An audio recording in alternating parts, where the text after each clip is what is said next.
For nearly 5 decades, Voyager 1 has traveled alone through the vast, silent void beyond our solar system. A lonely machine drifting farther than any human creation in history. It has always been seen as a ghost of the cosmos, carrying faint memories of Earth into regions no probe has ever explored. Scientists expected its life to fade slowly, its signals to weaken, and its systems to fall quiet forever. But just when it seemed Voyager 1 was reaching its final breath, something impossible happened. The spacecraft changed its course. Not because of a command from Earth. Not because of a mechanical glitch. It moved as if responding to something, or someone. And even more unsettling, just days before this shift, Voyager 1 picked up a deep, low-frequency hum. A sound with no origin, no match in NASA's archives, no connection to any known cosmic phenomenon. Now, with its antenna still fixed toward Earth, Voyager isn't drifting away anymore. It is turning back, or being pulled. The question is, why? To understand the weight of this moment, we have to return to the beginning. In 1977, Voyager 1 and Voyager 2 were launched to take advantage of a rare planetary alignment, using the gravity of Jupiter, Saturn, Uranus, and Neptune to slingshot deeper into space. Voyager 1 captured humanity's first close images of these distant worlds. Volcanoes erupting on Io, the intricate rings of Saturn, the haze-covered surface of Titan. These discoveries changed our understanding of the solar system forever.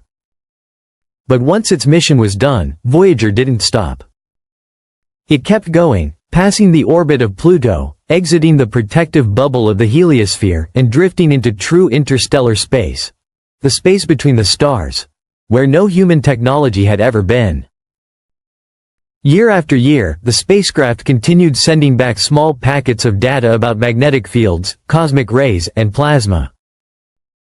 Weak signals. Delayed signals. But still, signals. Then, deep into its 46th year in space, Voyager's instruments detected something they had never recorded before, a faint, constant hum buried within the plasma wave frequencies. At first, scientists assumed the old equipment was malfunctioning. But then multiple antennas of the Deep Space Network confirmed the same pattern. This wasn't interference. It wasn't a solar event. And it wasn't random. The hum rose and fell in intervals so precise that it resembled a sequence, mathematical, almost deliberate. As if it wasn't noise, but communication.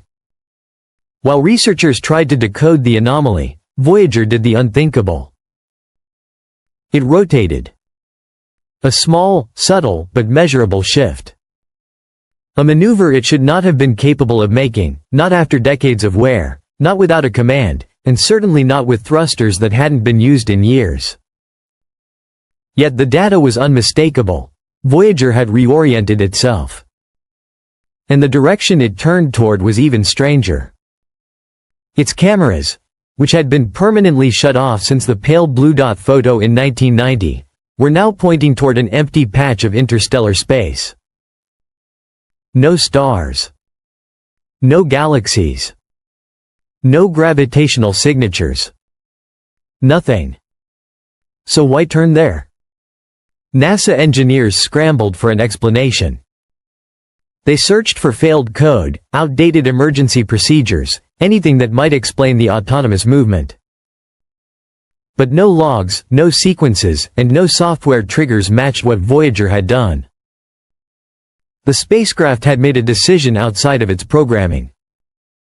Or it had reacted to something undetected by human instruments. In the days that followed, Voyager's transmissions began to change. Small distortions appeared in the signal timing and frequency. And within those distortions were repeated structures, patterns embedded deep in the data stream, too organized to be an accident. Not errors. Not glitches. But something crafted. Something repeating with mathematical harmony. Cryptographers and AI researchers were quietly brought in. Some concluded that the patterns mirrored aspects of the Arecibo message, the radio signal humanity sent toward the stars in 1974. Parts of Voyager's new transmissions seemed to overlap with that message's structure. Had something received our broadcast decades ago and was now replying through the only device we had left out there? Or had Voyager passed through something that responded automatically, like a cosmic alarm, a sensor, or an intelligence that doesn't communicate using light or radio waves but through distortions in magnetic and gravitational fields? Behind closed doors, scientists debated theories that had never before been considered real possibilities. Had Voyager crossed into a region of space where dark matter behaves differently? Did it encounter a localized distortion in spacetime? Something that interacts, reacts, and maybe even mimics? Or was the spacecraft answering to something that noticed it first? Those analyzing the evolving patterns noticed a strange detail. The sequences weren't just repeating, they were adapting, growing more complex, almost as if they were learning. Inside NASA, an unofficial silence began to take shape. Engineers were instructed to categorize the event as a data anomaly. Public updates grew vague. But those working directly with the data admitted that nothing about Voyager's behavior fit any known natural phenomenon. The hum. The shift in trajectory. The increasingly structured signals. It all hinted at something beyond the reach of current science. As one researcher quietly said, "This isn't what space does. This is what something aware does." With its golden record on board, carrying Earth's languages, music, diagrams, and even a map showing our location, Voyager became more than an explorer. It became a beacon. And perhaps something finally saw that beacon. The idea that an intelligence of any kind decoded the record, recognized the patterns, or even attempted to communicate is both astonishing and terrifying. Because if something understood that map, then it knows exactly where Earth is. Now, as more signals arrive, each slightly more complex than the last, scientists are divided. Some think this is the beginning of a new era of discovery. Others fear it is a warning, or worse, an observation we were never meant to return. Because everything Voyager is sending back feels less like random data and more like a message.